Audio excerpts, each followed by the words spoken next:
Il n'y a pas que le fric qui est chic, comme le chantait si bien le groupe de disco américain Chic. La fripe aussi devient de plus en plus chic. Les boutiques de deuxième main fleurissent un peu partout chez nous, comme ailleurs dans le monde. Fini les pulls troués ou les pantalons qui puent.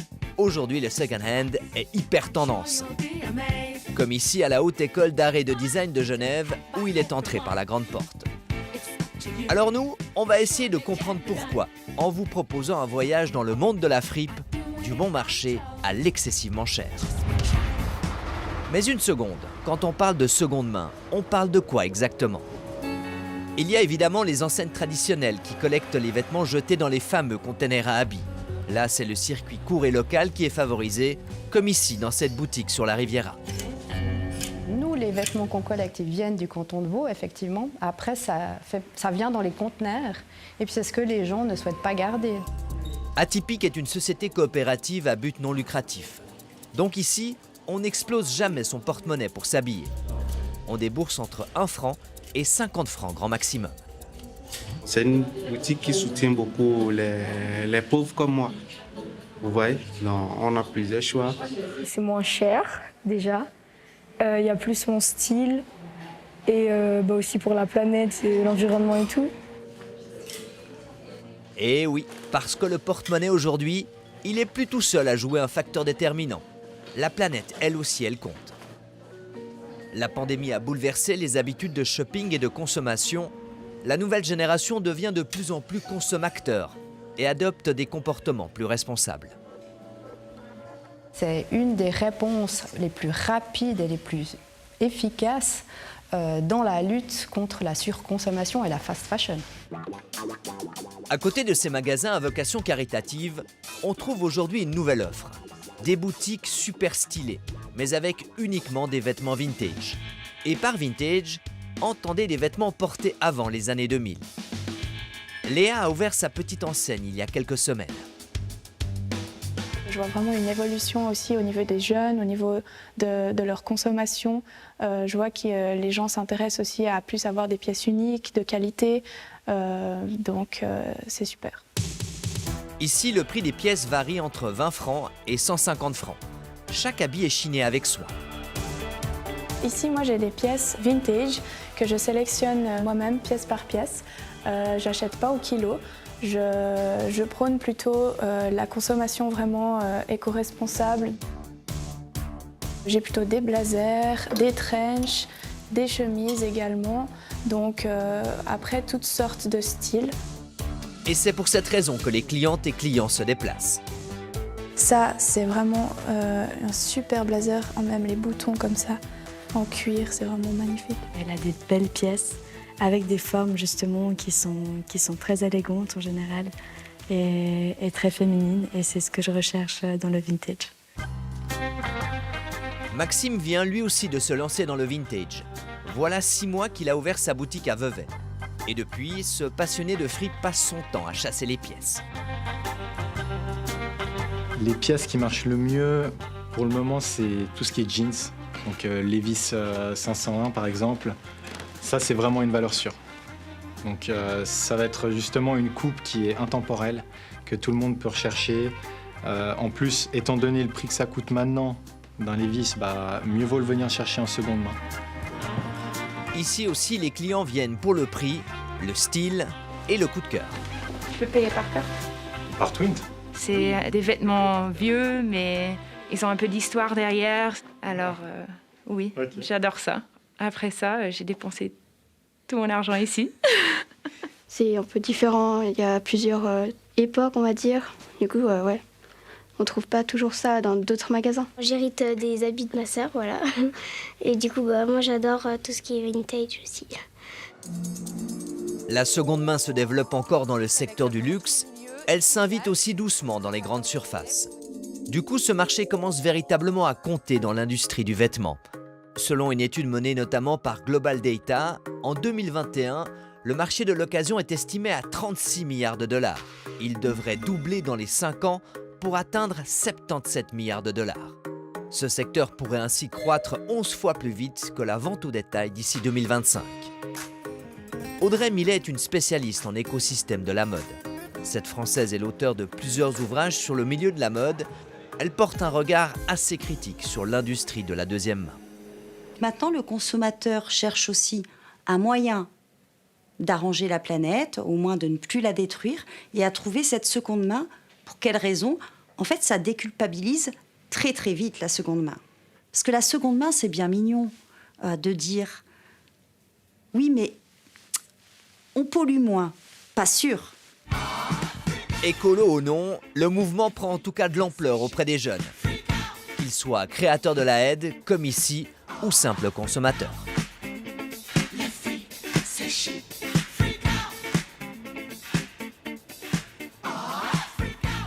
Vous vous demandez peut-être comment écouler certains habits qui dorment aujourd'hui dans vos tiroirs.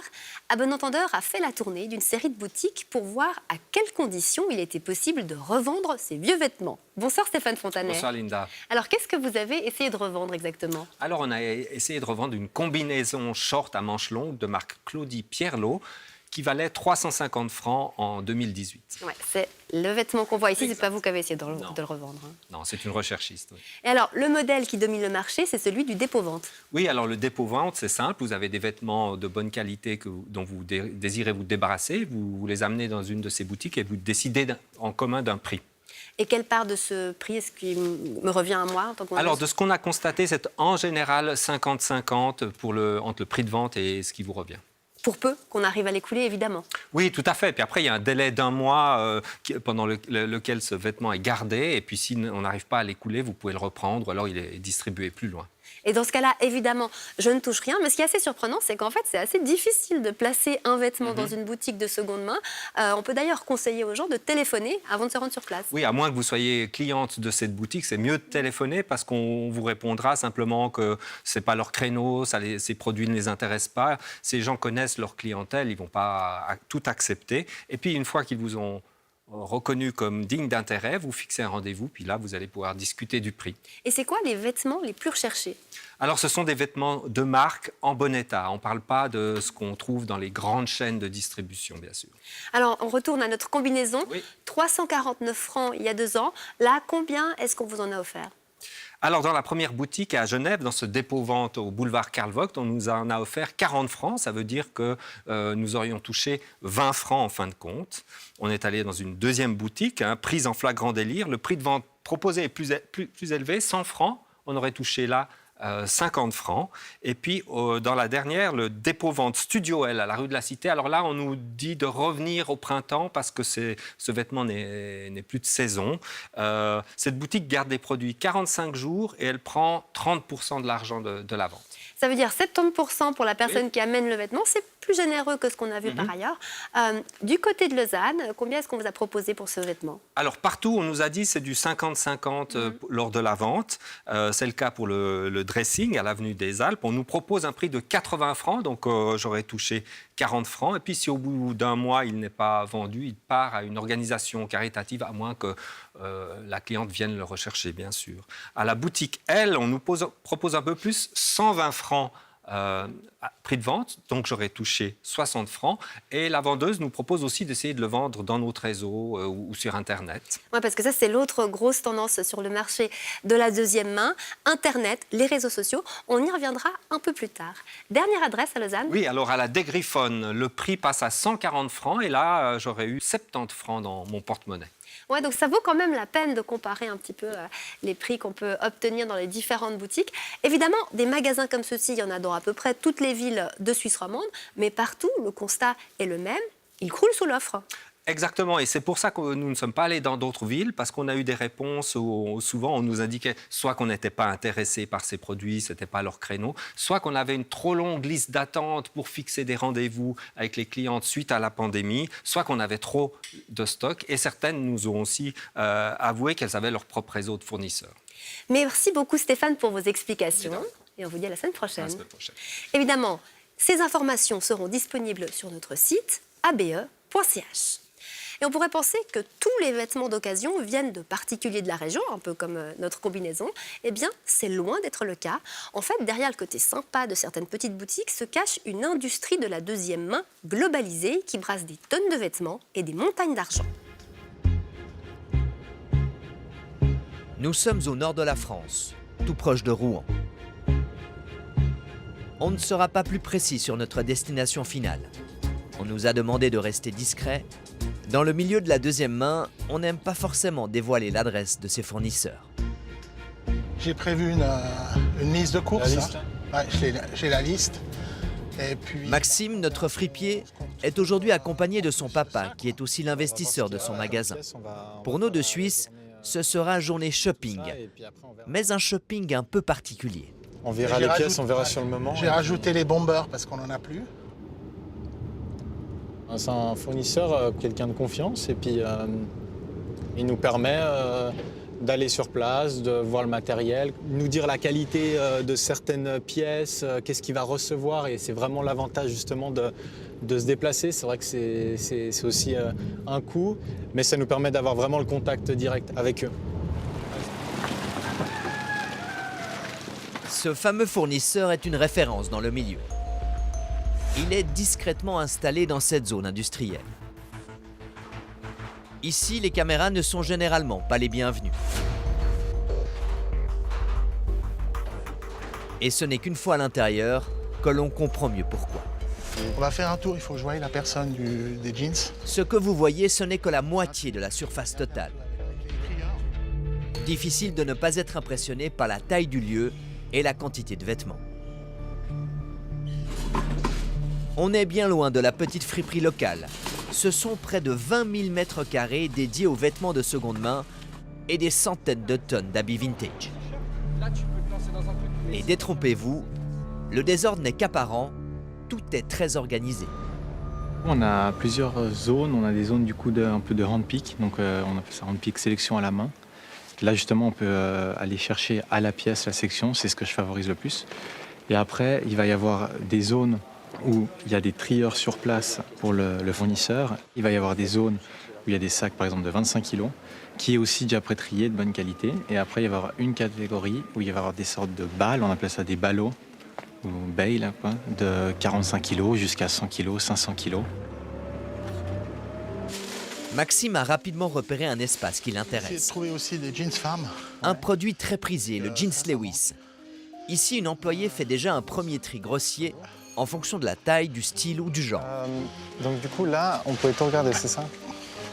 Vous pouvez tout regarder, sauf ça. Ok. Voilà.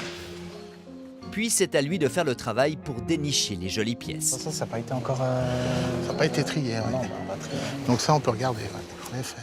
Moi, je vérifie toujours l'entrejambe, bien sûr si c'est un authentique, d'où il vient, s'il n'y a pas trop de taches. Et puis après, je mets justement ce qui est intéressant, ce qui n'est pas intéressant. Pour un jeans à la pièce, Maxime devra débourser entre 15 et 25 euros selon la qualité du produit. Alors qu'évidemment, s'il achète l'entier du lot, il payera moins cher, mais prendra plus de risques. Au kilo, c'est plus intéressant.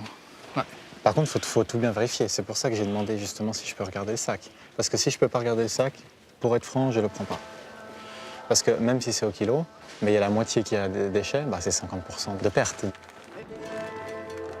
Ouais, faut voir avec Très vite, Maxime pensait avoir déniché la bonne affaire. Du coup, ça a été vendu, je ne savais pas. Okay. Donc voilà, on ne l'a pas dit, et donc voilà. Donc il faut revenir pour... On va regarder dans l'autre sac. Ouais. Mais sur ce coup-là, notre jeune fripier n'a pas été assez rapide. Voilà, c'est réservé. Souvent, on vient tôt le matin, parce que justement, il peut y avoir, on peut être les seuls, comme on peut être 10 autres clients, on va dire des gens qui ont d'autres magasins. Et donc du coup, on vient tôt le matin, on fait un tour, et là, franchement, on va hyper vite. Se dire, on sort tout et on prend tout ce qui est bon. Des zones de tri comme celle-là, il y en a en abondance ici. Et le choix est gigantesque. Pulls, t-shirts, chemises ou vestes, on trouve de tout dans la deuxième main. Il y a même des nouveautés. J'ai plein de nouvelles choses. Ouais. Je vais vous montrer. Les bombers que tu nous avais vendus sont super. Ils sont bien, ouais. Le propriétaire des lieux, c'est lui, Avner. Là, j'ai reçu des moutons, là, ils sont très très beaux aussi. Ça, c'est tout ce qui est bomber sandin. Ça, c'est tout ce qui est de full coat. 40 ans dans la fripe, Avner connaît tous ses produits, jusque dans le fond de ses sacs. Ça, c'est super. Ah, donc ça, c'est ce qu'on appelle les de full coat. Hein. Ok. Donc ça, c'est les pulls de Noël, hein, si vous en voulez pour Noël. Ok. Hein, c'est tout ce qui est balle de pulls de Noël. Parti de rien à l'âge de 20 ans, cet autodidacte a bâti un empire de la deuxième main. J'ai commencé il y a 40 ans avec un petit camion, avec peut-être 700 €. Et puis petit à petit, ça s'est évolué. Et puis maintenant, on est devenu très important, quoi. Sa force, c'est le réseau de ses fournisseurs, qu'il a construit avec le temps dans le monde entier. Celle-là, je suis venu en rempli. À la base, si vous voulez, tous les produits sont donnés gratuitement à des organismes comme la Croix-Rouge, Salvation Army aux États-Unis et tout ça. Et après, eux, ils revendent ça à des usines de tri. Et nous, on achète dans les usines de tri. Cette marchandise qui vient de partout dans le monde, il la revend ensuite partout dans le monde. En Autriche, Italie, France, Espagne, mais aussi aux États-Unis ou au Japon. Et depuis 2 ans, la demande ne cesse de croître. Depuis le Covid, on explose. On explose. Ça marche de plus en plus. Tout le monde veut faire du vintage parce que c'est très écolo. Écolo, vraiment? En tout cas pas pour le bilan carbone. Comme pour les habits neufs, ces vêtements font souvent le tour de la planète. Mais effectivement, ils ne passent plus par la case fabrication. Et après, ça reste quand même, pour moi, le meilleur moyen de consommer. Parce que sinon, on recrée un vêtement, il fait le même voyage. Donc ça, c'est les balles de Levi's. Et après 40 ans d'expérience, Avner sait que chaque client compte. Voilà, ça, c'est toute qualité, cela. Avec Maxime, c'est important parce que c'est quelqu'un qui adore la fripe. Et puis, il est jeune et j'ai envie de l'aider. Je veux qu'il s'en sorte et qu'il ouvre plein de boutiques. Et puis, voilà. Merci. Amitié ou pas, une chose est sûre, avec l'explosion de la demande pour la deuxième main, le prix de la matière première a fortement augmenté. Donc ça, j'ai des balles là-bas, elles sont derrière. Une chemise comme celle-là, ça peut être entre 8 € 15 € environ. Après, on n'a pas les taxes dessus, donc après, il faut toujours rajouter tous les frais de douane, taxes, le voyage, bien sûr. Et ça, par rapport au prix, ça représente à peu près 25% de plus. Et puis ensuite, quand on arrive, nous, on fait tout nettoyer. Donc le prix du nettoyage, à peu près, bon, ça dépend les pièces, mais c'est à peu près 2 francs. On ne sera pas autorisé à filmer la transaction finale. Dans quelques jours, les balles d'habits de Maxime feront le voyage de Rouen jusque sur les hauteurs de Vevey, en campagne fribourgeoise. C'est dans cet entrepôt que notre fripier stocke ses vêtements. C'est notre petit dépôt. Donc on a mis en fait tout notre stock dans des cartons, dans des sacs et autres de tout ce qu'on ramène. On a d'autres box en fait un peu de la même taille plus ou moins pour stocker. On commence comme ça parce que c'est vrai que ça fait pas trop longtemps qu'on a débuté, donc on s'en sort avec les moyens du bord et puis après on verra pour avoir d'autres choses dans le futur. Ici, sur les 3 box, on doit avoir l'équivalent de presque 1500 à 2000 kilos. Mais après, en nombre de pièces, alors là, ça peut être... c'est des milliers. Si je prends les t-shirts, les vestes, les machins, c'est des milliers de pièces, quoi. Les habits sont ensuite acheminés au pressing pour se retrouver enfin au magasin. Là, c'est la dernière étape, je mets le prix sur l'étiquette pour mettre directement après en rayon pour la vente. Pour couvrir ses charges, Maxime doit vendre pour plusieurs centaines de francs d'habits vintage par jour, ce qui peut parfois représenter un véritable défi. D'autant qu'il ne peut pas vendre du vintage aussi cher que du neuf. Si on prend à égal avec la pièce neuve en magasin et une pièce neuve de seconde main, il faut que ça soit moins cher. Moi, je fixe toujours, si je vois un pantalon, c'est 120 francs. Je mets 50%, donc 60. Et après, souvent, je mets même encore un petit peu moins pour que ça soit un peu plus attractif.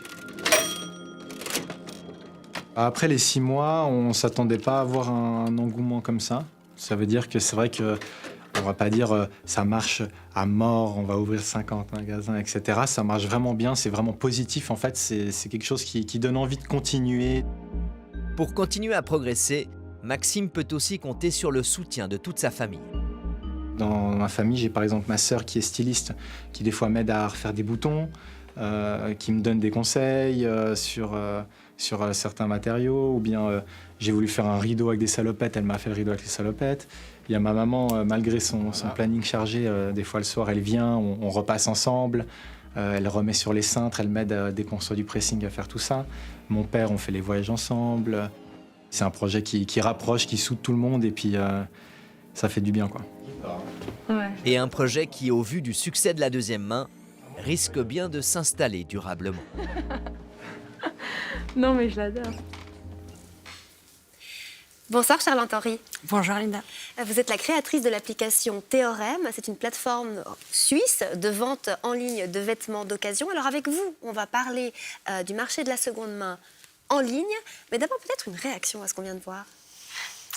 J'ai envie de dire que voilà, il faut bien que les friperies de ce genre puissent s'approvisionner. Il est normal qu'elles passent par des canaux comme ça.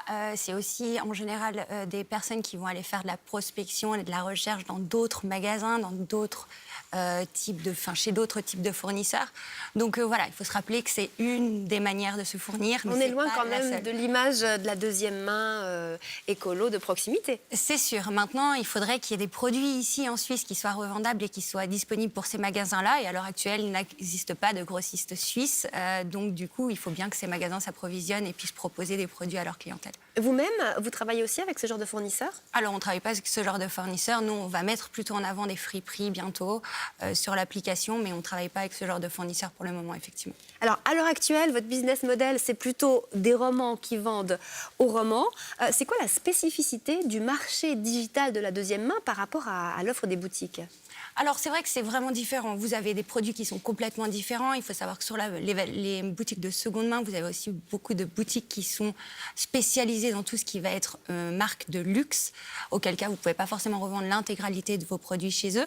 Et puis là, du coup, c'est vrai que le vêtement en ligne, ça vous permet déjà de vendre vos propres produits et puis surtout de trouver des produits partout en Suisse que vous n'auriez pas forcément trouvé en restant chez vous ou en allant faire du shopping dans les villes que vous faites habituellement. Alors vous, avec Théorème, vous ne prenez pas de commission. Par contre, vous avez un système d'abonnement pour ceux qui vendent des vêtements, 7 francs par mois à partir d'un certain nombre de vêtements mis en vente. Est-ce que vous filtrez les annonces ou bien est-ce que vous acceptez tous les vêtements? Est-ce qu'on peut tout mettre en vente chez vous? Non, alors bien sûr, on filtre tout. On a un gros système de modération qui a été mis en place afin de protéger la plateforme et de garder vraiment un univers sain sur la promotion du seconde main. C'est quoi un univers sain? C'est-à-dire vraiment se couper de tout ce qui peut être contrefaçon, ce qui est le plus compliqué aujourd'hui, c'est vraiment ça.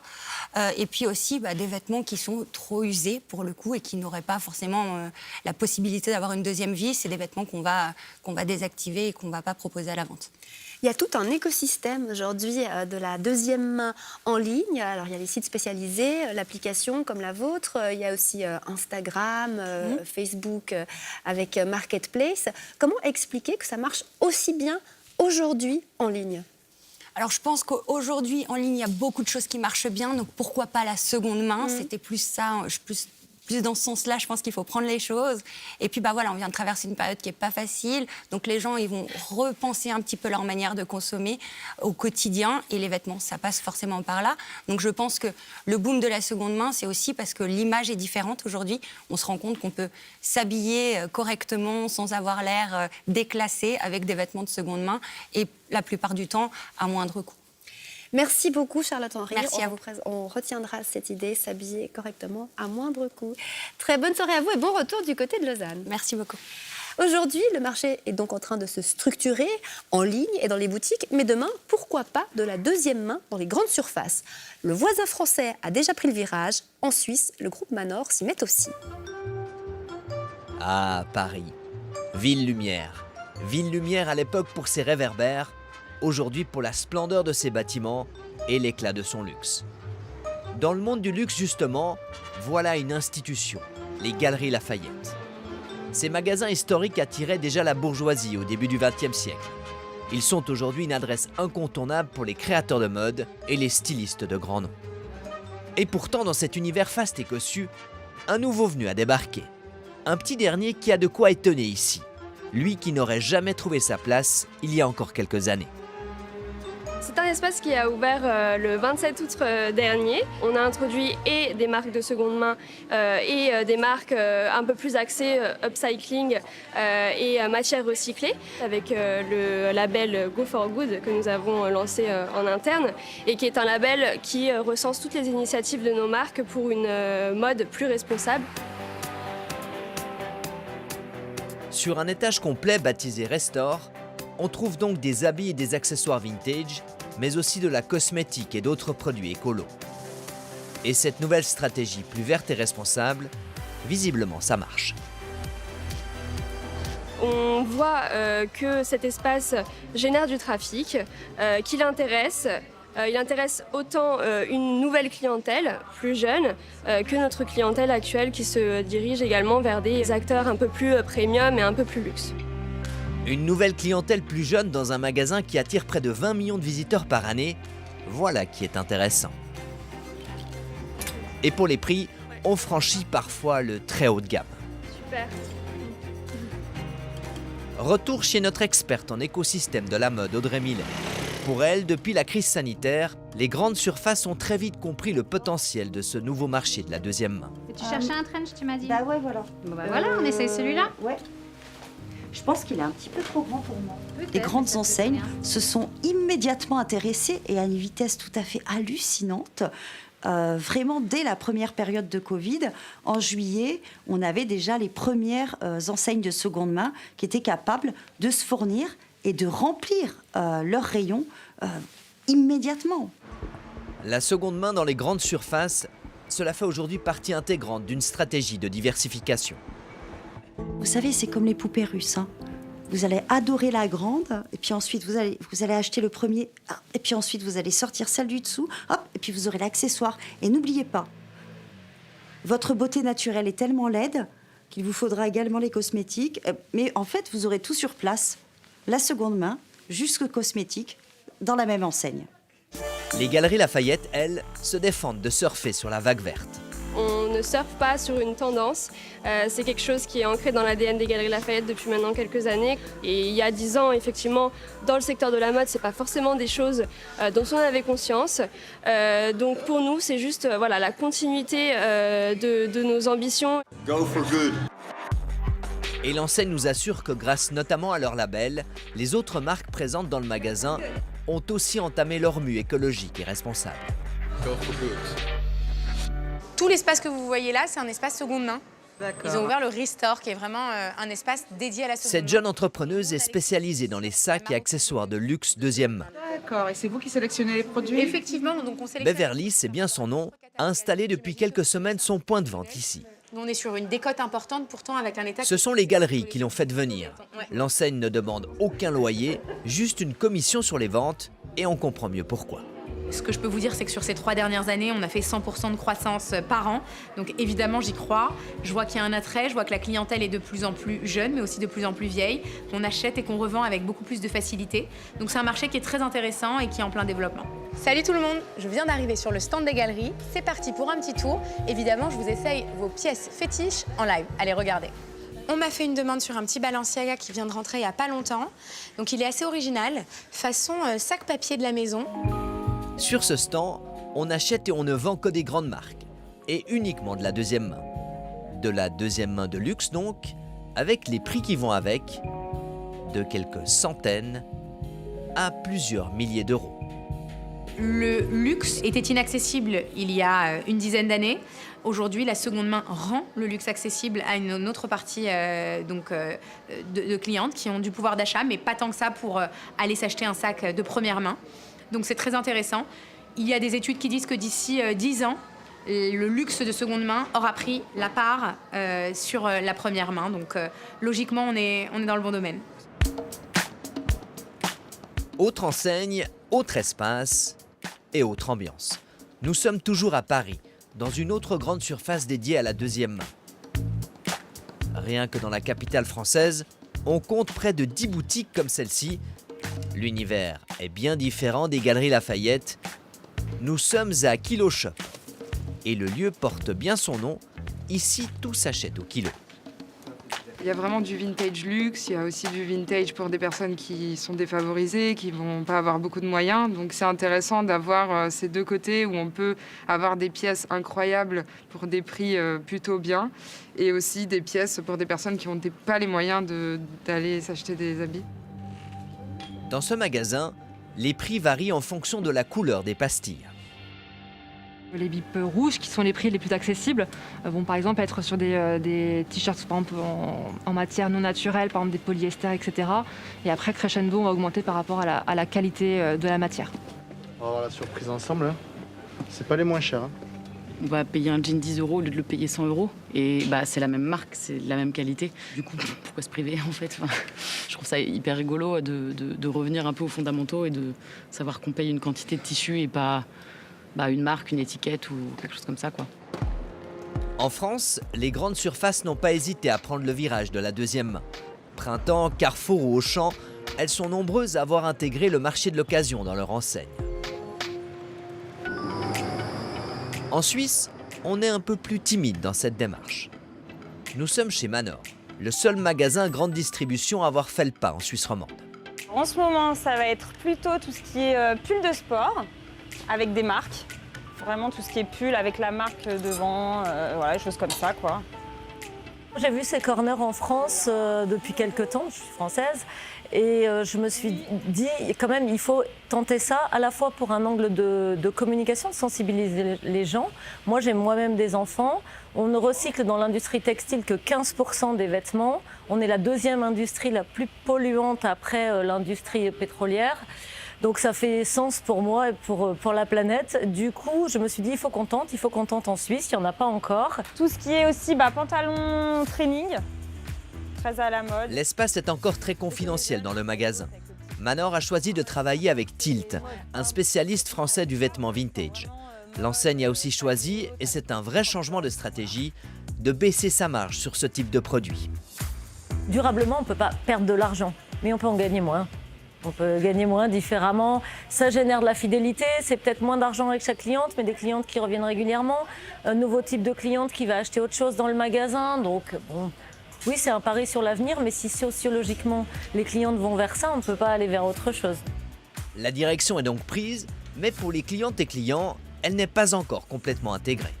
C'est pas ce qu'on a l'habitude de voir ici, mais je trouve ça vraiment sympa d'avoir quelque chose de différent.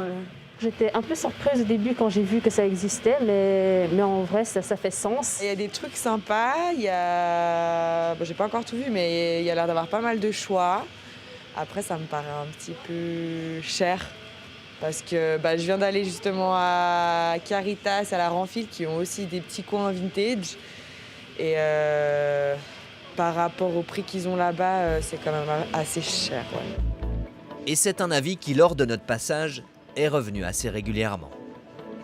On voit qu'ils sont usagés et puis on trouve que le prix est un peu cher. C'est plus cher que ce qu'on trouverait dans une brocante usuelle, mais après, cela est normal parce que c'est quand même des vêtements de qualité. Moi, je trouve qu'il y a des bonnes affaires pour certaines marques. Ouais. Et après, j'ai vu qu'il y avait certaines choses qui étaient assez chères, mais je pense qu'il y a une bonne matière aussi derrière ou une marque peut-être qu'on ne connaît pas et tout ça. Manor entend bien agrandir son offre de deuxième main dans les prochains mois avec d'autres types de projets. Même si l'enseigne navigue aujourd'hui à contre-courant. Dans les grandes surfaces en Suisse, la seconde main n'a pas encore trouvé sa place. Nous avons pris contact avec les autres grands distributeurs de Suisse pour savoir s'ils avaient l'intention d'intégrer la seconde main dans leur stratégie de vente. Aucune des enseignes contactées ne vend du vêtement d'occasion et aucune n'a prévu de se lancer sur ce marché. La seconde main restera donc en Suisse pour l'instant encore le privilège des boutiques caritatives, des petites friperies ou des magasins vintage. Voilà, vous êtes informés, à vous de choisir. Une histoire maintenant de tôle et d'assurance. En juin dernier, la voiture d'une téléspectatrice a été ravagée par un orage de grêle. Depuis, impossible pour elle de se faire rembourser et bien sûr, c'est la faute à personne.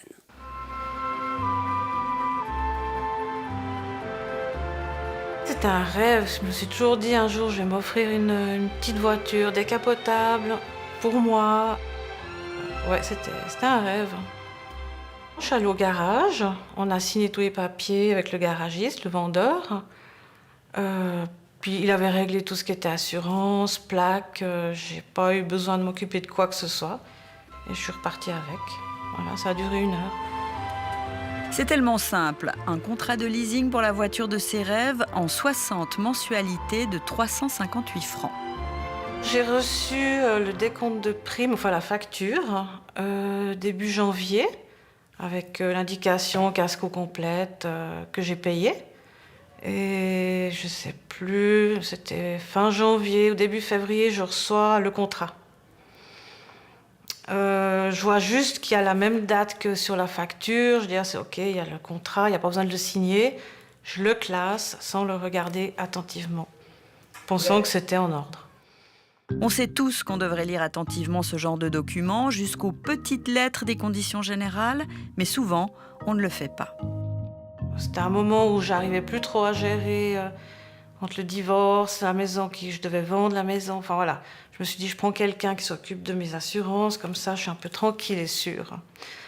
Et puis après, voilà, j'ai un petit peu oublié ce monsieur, mais c'est lui qui s'occupait effectivement de mes contrats d'assurance voiture. D'ailleurs, l'assurance s'est directement adressée à lui pour qu'il établisse mon contrat d'assurance. Et Nicole profite de son tout nouveau bolide jusqu'au funeste jour du 28 juin. Bulle a eu un gros orage de grêle. C'était impressionnant, avec des grêlons, mais vraiment, c'était gros, hein, donc ça faisait peur. Hein.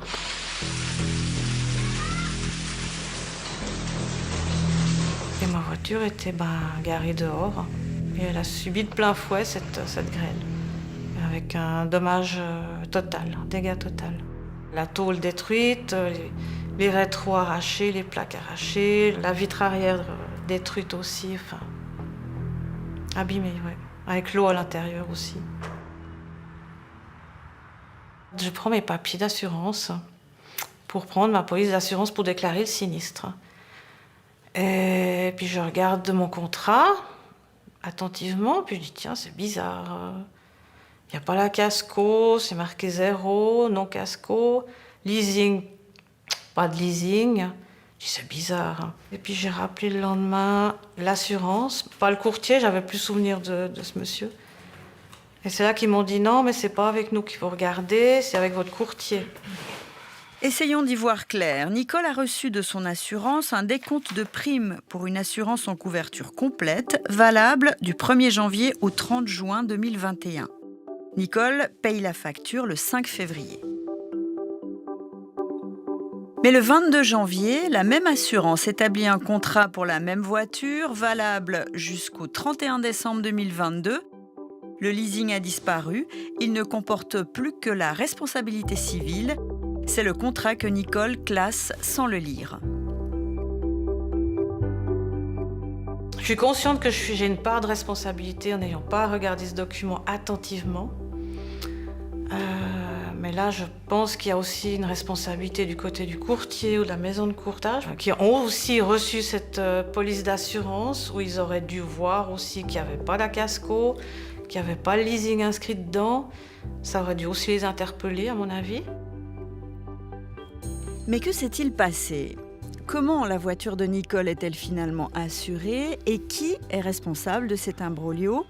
Autant de questions qu'elle essaie de poser à son courtier comme à l'assurance. Enfin, tout le monde se rejetait la responsabilité, ne comprenait pas pourquoi il n'y avait pas une assurance casco. Personne ne comprenait rien, mais personne n'arrivait à me donner d'explication. Donc j'étais là, je ne savais pas à qui m'adresser pour déclarer ce sinistre et puis voir si j'étais assurée ou pas. L'assurance conseille à Nicole d'attaquer le courtier qui n'aurait pas fait son travail. Et en attendant, elle paye chaque mois pour une voiture immobilisée. Son contrat de leasing court jusqu'en novembre 2025. Ça me fait mal, même si c'est une voiture, c'est de la ferraille. Voilà, c'est un rêve que j'avais. M'offrir enfin quelque chose pour moi, rien qu'à moi. Ben voilà, ça n'a pas duré longtemps. Mais il y a surtout de la colère qui est par-dessus tout ça. C'est le silence que j'ai en face de moi qui me rend vraiment en colère, fâchée. Mais on va rebondir, hein. Je ne vais pas rester là-dessus.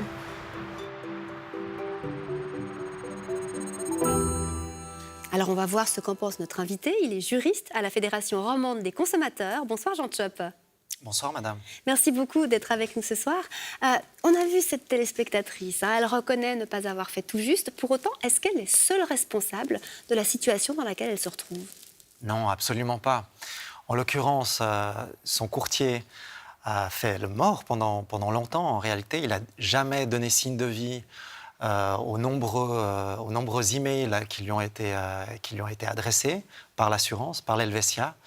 Donc, en quelque sorte, il engage aussi sa responsabilité au nom de la société de courtage.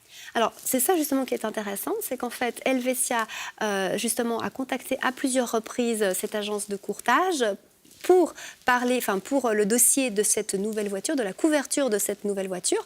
Là, quelle responsabilité porte cette société de courtage? Alors, la société de courtage qui représentait Nicole devait renseigner l'assurance sur la couverture prévue pour ce type de leasing. Il s'agit d'un nouveau véhicule. Il y a un risque important et il y a une couverture qui doit être à la hauteur. Et de toute évidence, pour un contrat de leasing, il faut une casco complète qui protège Nicole. En l'occurrence, le courtier, la société de courtage, n'a jamais répondu à l'assurance, qui a fait en fait le minimum vital, le minimum légal, et a couvert simplement le cas de la responsabilité civile et non plus de la casco complète. Donc dans votre analyse, à quel devoir le courtier aurait-il failli? Alors, à son devoir de rendre des comptes à Nicole, à son devoir de défendre ses intérêts, à son devoir d'assurer une bonne et fidèle exécution du contrat. Alors évidemment, nous avons interpellé le courtier, l'entreprise PA Prestations Assurance, qui nous répond que, je cite, « Cette affaire est effectivement regrettable. Cependant, il est important d'avoir connaissance vraiment de l'entier du dossier pour porter un jugement, voire émettre des responsabilités. En l'occurrence, ce n'est pas nous qui pouvons être tenus responsables des engagements pris contractuellement par une personne achetant un véhicule. » Donc, fin de partie pour notre téléspectatrice. Non, je ne crois pas. Il y a un contrat de mandat entre Nicole et la société de courtage. Il y a une obligation de la société de courtage de bonne et fidèle exécution du contrat. En l'occurrence, la société de courtage n'a pas réagi aux nombreuses sollicitations de l'assurance, n'a pas défendu les intérêts de Nicole et puis n'a pas assuré une bonne et fidèle exécution du contrat. La société de courtage doit aussi rendre des comptes à Nicole. Ça n'a pas été fait.